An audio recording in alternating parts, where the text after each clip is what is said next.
ತೀವ್ರವಾದ ಎದೆನೋವು ಅಂದರೆ ಹೆವಿ ಚೆಸ್ಟ್ ಪೇನ್ ತಡ್ಕೊಳಕ್ಕಾಗಲ್ಲ. Welcome back to Vedant nursing teachings. ಹೃದಯಾಘಾತ ನೋಡಿ, ತುಂಬ ಜನ ಸರ್ ಹೃದಯಾಘಾತನ ಯಾವ ರೀತಿ ತಡೆಗಟ್ಬೋದು ಸರ್, ಅದೊಂದು ವಿಡಿಯೋ ಮಾಡಿ ಅಂತ ಕೇಳಿದ್ರು. Thank you for your reply. WHO ಹೃದಯಾಘಾತನ ತಡೆಗಟ್ಟೋದ್ರ ಬಗ್ಗೆ ಏನೇನು ಹೇಳಿದೆ ಅನ್ನೋದನ್ನ ಈ ವಿಡಿಯೋದಲ್ಲಿ ತಿಳ್ಕೊಳ್ಳೋಣ ಬನ್ನಿ. ಹೃದಯಾಘಾತ ಅಂದ್ರೆ ಏನು, ಹಾರ್ಟ್ ಅಟ್ಯಾಕ್ ಅಂದ್ರೆ ಏನು ಅಂತ. ಮಯೋಕಾರ್ಡಿಯಲ್ ಇನ್ಫಾರ್ಕ್ಷನ್ ಅಂತ ಇಂಗ್ಲಿಷಲ್ಲಿ ಅಂತೀವಿ, ಆರ್ ಕಾರ್ಡಿಯಕ್ ಅರೆಸ್ಟ್ ಅಂತಾನು ಅಂತೀವಿ, ಆರ್ ಹಾರ್ಟ್ ಅಟ್ಯಾಕ್ ಅಂತಾನು ಅಂತೀವಿ.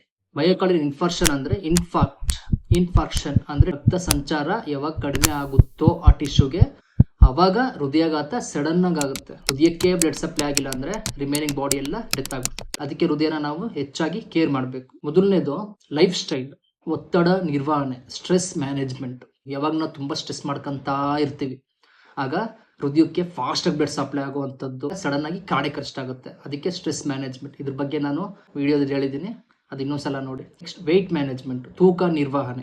ತೂಕ ಜಾಸ್ತಿ ಆಗ್ತಾ ಇದ್ರೆ, ಬೊಜ್ಜು ಬೆಳೀತಾ ಇದ್ರೆ ಹೃದಯದಲ್ಲಿನೂ ಫ್ಯಾಟ್ ಎಂಬೋಲಿಸಮ್ ಆಗುತ್ತೆ, ಅಂದ್ರೆ ಬ್ಲಡ್ ಸಪ್ಲೈ ಡಿಕ್ರೀಸ್ ಆಗುತ್ತೆ ಹೃದಯಕ್ಕೆ, ಅದರಿಂದಾನು ಕಾರ್ಡಿಯಕ್ ಅರೆಸ್ಟ್ ಆಗೋದು. ಅದಕ್ಕೆ ತೂಕ ನಿರ್ವಹಣೆ ಮಾಡಬೇಕು. ವೆಯ್ಟ್ ಮ್ಯಾನೇಜ್ಮೆಂಟ್, ಟೈಮ್ ಕರೆಕ್ಟಾಗಿ exercises, healthy food, healthy diet, fruits, vegetables, ಇದೆಲ್ಲ ಟೈಮ್ಗೂ ನೀಟಾಗಿ ತಿನ್ಬೇಕು. ಧೂಮಪಾನ ತ್ಯಜಿಸಿ.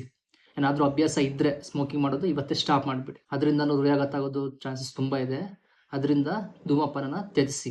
ಒತ್ತಡ ನಿರ್ವಹಣೆ, ಸ್ಟ್ರೆಸ್ ಮ್ಯಾನೇಜ್ಮೆಂಟು, ವೆಯ್ಟ್ ಮ್ಯಾನೇಜ್ಮೆಂಟ್, ತೂಕ ನಿರ್ವಹಣೆ, healthy diet R healthy food, physical activity, exercise, ಆಮೇಲೆ ಸ್ಮೋಕಿಂಗ್ ಅವಾಯ್ಡ್ ಮಾಡಬೇಕು. ಇದಿಷ್ಟು ಹೃದಯಾಘಾತನ ತಡೆಗಟ್ಟೋದ್ರ ಬಗ್ಗೆ ಹೇಳಿದ್ದೀನಿ.